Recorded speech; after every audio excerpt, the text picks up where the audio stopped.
Olá pessoal, vamos continuar aqui então mais um módulo do nosso curso de MSP 430 e agora nós vamos começar a falar um pouco então sobre os Low Power Modes, né, ou os modos de baixo consumo do MSP 430. Bom, então os modos de baixo consumo, né, é um dos principais recursos aí do MSP 430. Se vocês procurarem mais informações com relação aos dispositivos, né, da Texas, vocês vão ver que o desenvolvimento dele passa muito por essa questão, né, da economia de energia, né, e para isso é claro que é feito todo um trabalho, desenvolvimento de hardware, né, em cima do dispositivo, né. Bom, então nos modos de baixo consumo, né, é onde basicamente a gente tem alguns periféricos, né, que são desligados. E geralmente, né, para sair desse modo de operação, depois que o nosso MSP 430 ele entra, ocorre um evento, né? Ocorrendo um evento, ele sai desse modo e faz o determinado trabalho que tem que ser feito para depois, posteriormente, voltar ao modo de baixo consumo, tá? Aqui tem um exemplo, né, uma interrupção, é um exemplo de um evento que ocorre em que ele sai desse modo de baixo consumo. Aqui tem uma figura só retirada do datasheet, né? Vocês podem ver aqui que nós temos vários modos, né, de baixo consumo, né? LPM 0, 1, 2 e assim por diante. E aqui ele tem os registradores envolvidos, né, em cada modo, né? E cada modo desse, então, tem as suas características pertinentes, né? Vamos dar uma olhadinha nos próximos slides aqui para vocês conhecerem melhor. Bom, aqui é mais uma figura do nosso FR6989 e aqui vocês podem ver os registradores envolvidos, né? Em cada modo de operação nós temos o modo ativo e aqui nós temos as definições dos outros modos de baixo consumo, né? LPM 0, 1, 2 e assim por diante. E aqui nessa página, aqui, inclusive vocês podem ver que ele faz uma breve descrição do que é desabilitado, né, ou do que fica habilitado. Por exemplo, observem aqui no LPM3. Então, aqui nos diz, né, que o nosso Master Clock está desabilitado, o nosso SMCLK também desabilitado, fica ativo o ACLK. Isso para cada modo, né, ele vai ter as suas características inerentes, né. Nesse próximo slide, vocês podem ver um resumo que eu tirei de lá também, do datasheet, dessas características também em funções no âmbito das características elétricas, né? Então, por exemplo, aqui ó, nesse modo LPM3, vocês observem que nós temos aqui um sistema rodando a um clock máximo aí de 50 kHz, né? E a típica corrente de consumo aqui, ela fica nas proximidades, né, de 0,4 microamperes, né? E esses valores, obviamente, eles vão alterando conforme o modo, né? Já no 4 já é 0,3 e assim por diante, né? Aqui vocês também podem ver o típico tempo, né, de wake up, né, que é aquele, vamos dizer assim, o tempo que ele sai do modo de low power, né, para resolver aquele determinado evento, né? E aqui tem outros periféricos, também vocês podem ver que se estão ligados, está disponível, se não está disponível, se ele é desligado ou não, né? E obviamente isso impacta, né, no consumo maior ou não do nosso dispositivo, tá? Bom, utilizando os Low Power Modes, né? Aqui vocês podem ver algumas funções que vocês podem utilizar lá na programação, mas isso aqui nós vamos ver ao desenvolver alguns exemplos, tá? Mas se você quiser colocar ele no primeiro modo, aqui você pode colocar essa anotação, ou também essa outra anotação aqui também, ele aceita, tá? E assim por diante, né? Não tem muito mistério que que comentar.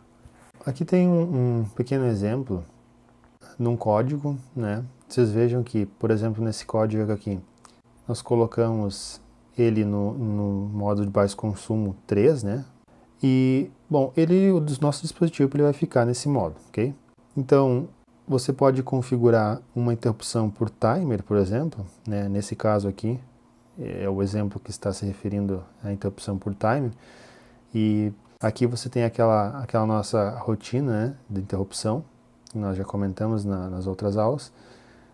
E, por exemplo, aqui você vê que ele vai acionar uma GPIO, né, vai trocar um determinado estado num pino, né. Então, o que acontece basicamente é isso, né. O nosso dispositivo está em modo de baixo consumo. Vamos dizer que você configurou o timer lá para 5 segundos, um exemplo. Estourou o timer, ele vai trocar o estado do LED. Nesse momento, né, o dispositivo ele sai do modo de baixo consumo e vai para o modo ativo, né? E ele executa a função que tem que executar e ele retorna depois, posteriormente, para o nosso modo de baixo consumo, tá? Isso é feito tudo internamente, tá? Essa troca de setar os bits, né, ou resetar, é tudo feito internamente pelo próprio dispositivo, né? Já foi desenvolvido para essa forma. Então você não precisa se preocupar com isso, tá?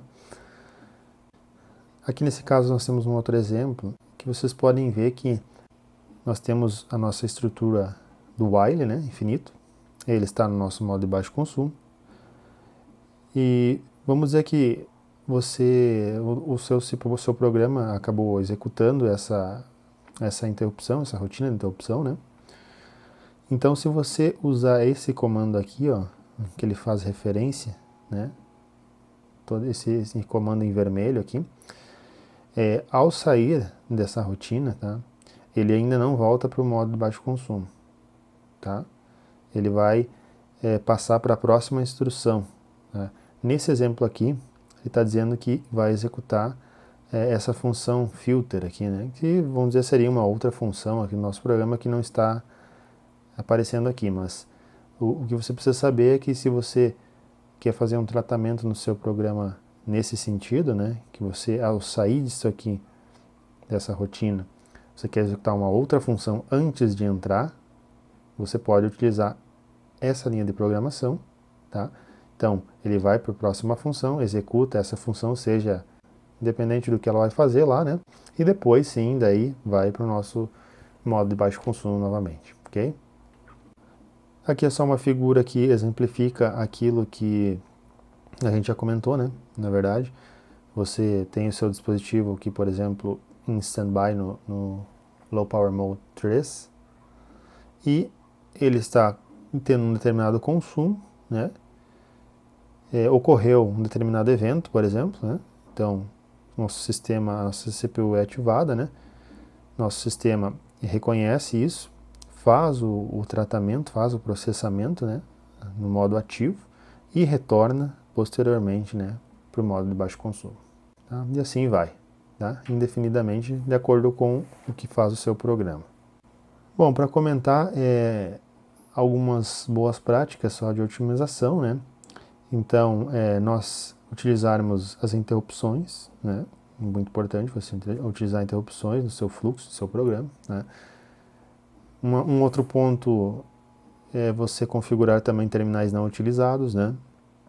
Porque terminais não utilizados, né, pinos não utilizados, eles podem influenciar no consumo de energia. Aqui está detalhado também, que eu tirei lá do material da Texa, né, como é que você pode fazer isso. Por exemplo, você pode setar como entradas alimentadas externamente, né, você pode setar como entradas habilitando os resistores de internos de pull-up ou pull-down, ou mesmo setar como saídas, tá? Por fim, saber que códigos eficientes, né, promovem diferenças, principalmente diferenças de consumo do seu sistema, tá? Então, só para citar para vocês alguns fatores relacionados ao consumo de energia, né? O consumo ele aumenta de acordo com a nossa velocidade do clock, da nossa CPU, a nossa tensão de trabalho e também da nossa temperatura. E lá no material, também que eu estava vendo, um dado interessante que eles colocam é que o clock de 8 MHz, tá? Segundo alguns testes, né, ele tem uma boa relação de consumo versus performance. Tá? Isso eu tirei lá do material da Texas, tá? De acordo com, parece também com os testes dos usuários da comunidade ali, né? E foi chegado nesse valor aí. Então só um dado interessante para citar aí.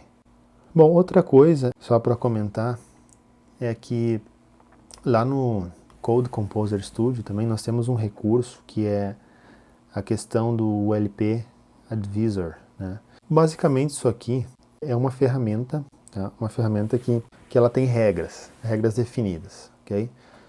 Nesse slide vocês estão vendo aqui que é a parte de construção, fabricação, o hardware e um terceiro fator que é o software, né? Então, o consumo, ele basicamente está atrelado a esses fatores, né?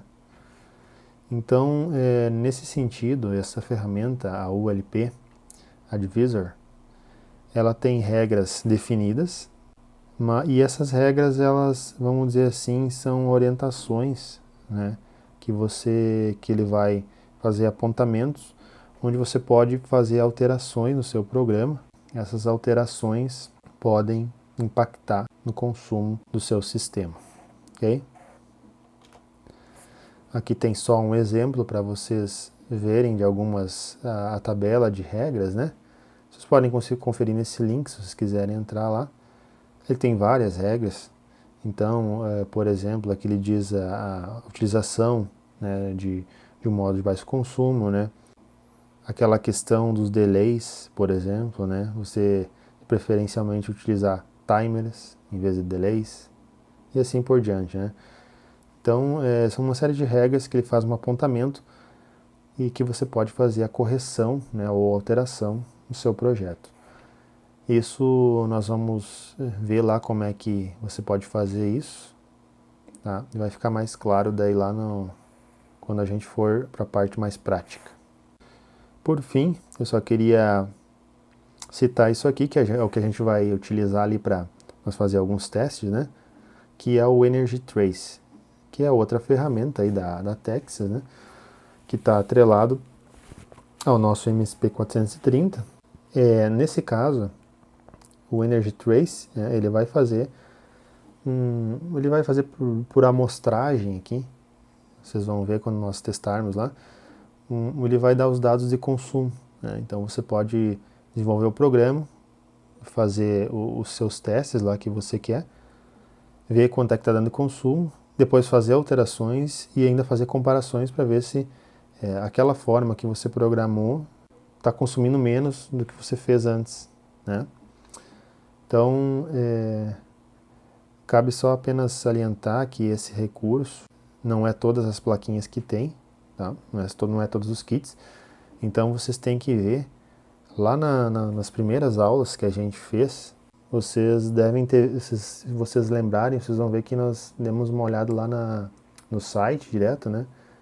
E tinha várias plaquinhas, né? Com as descrições dos recursos, né? E eu acho que eu comentei alguma coisa, eu queria testar esse recurso aqui. Um dos motivos foi que eu comprei essa FR6989, tá? Mas tem outros modelos que também tem. Bom, isso tudo a gente vai testar na prática, vai ficar mais fácil de ver esses dados, né, esses testes, né? Então, agora é partir para a prática e nos encontramos lá.